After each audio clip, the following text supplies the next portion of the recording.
Hello everyone, আসসালামু আলাইকুম। Welcome to MK cooking house. কেমন আছো সবাই? আশা করি সবাই ভীষণ ভালো আছো। আমি তো খুব ভালো আছি, কারণ আজ আমার একটা বিশেষ দিন।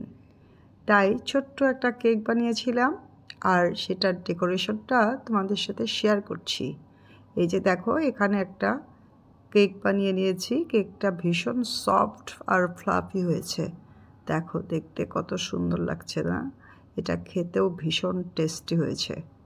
যাই হোক, কেকটার উপরে যে ফুলা পাতি অংশটুকু সেটা আমি কেটে নিচ্ছি। এটা খুব সাবধানেই কাটতে হবে, কারণ কেকটা খুবই সফট স্পঞ্জি। হাত দিয়ে চেপে চেপে ধরে চাকু দিয়ে আস্তে আস্তে আমি এটা স্লাইস করে নিব। দুইটা মানে 3 পার্ট হবে আর কি। তো প্রথম স্লাইসটা আমি কেটে নিচ্ছি।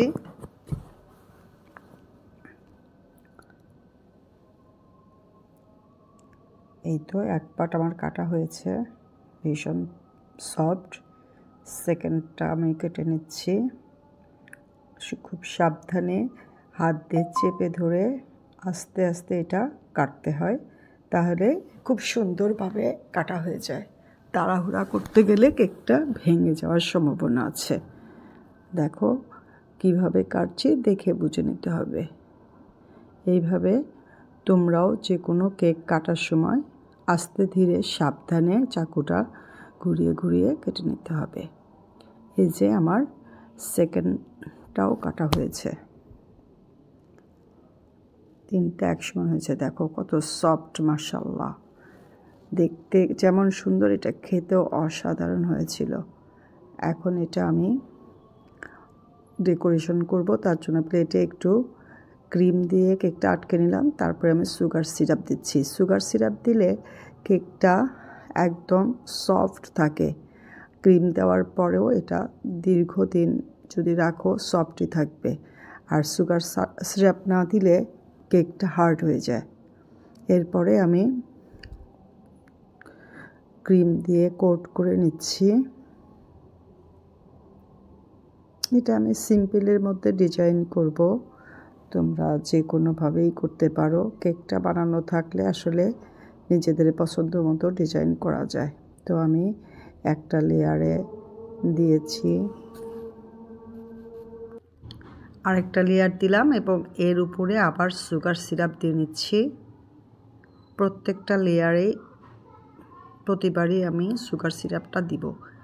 সুগার সিরাপটা দিলে, সুগার সিরাপ কিন্তু আর কিছুই না, এটা হচ্ছে চিনি পানির ভিতরে জাল দিয়ে পানিটা ঠান্ডা করে নিতে হয়।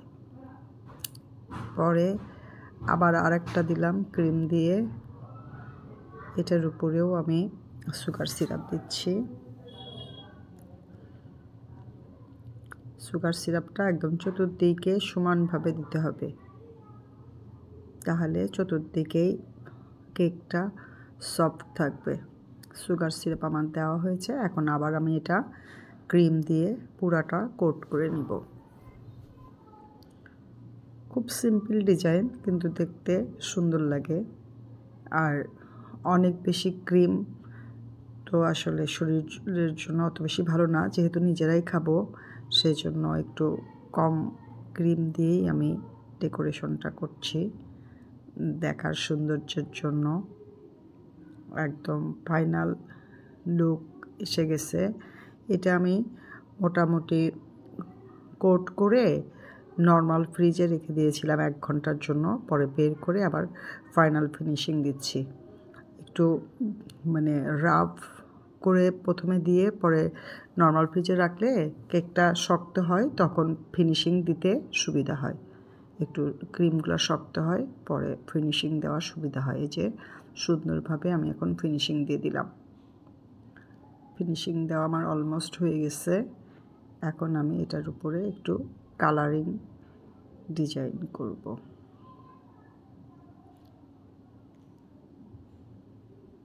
সাইড দিয়েও একটু ফিনিশিং দিচ্ছি। তোমরা চাইলে এটা আরও হেভি ক্রিম দিতে পারো। আমি ক্রিমটা কমই দিয়েছি, যেহেতু নিজেদের খাবারের জন্য। এই যে আমার ফাইনাল লুক এরকম। এখন এটার ভিতরে আমি ডিজাইন করব।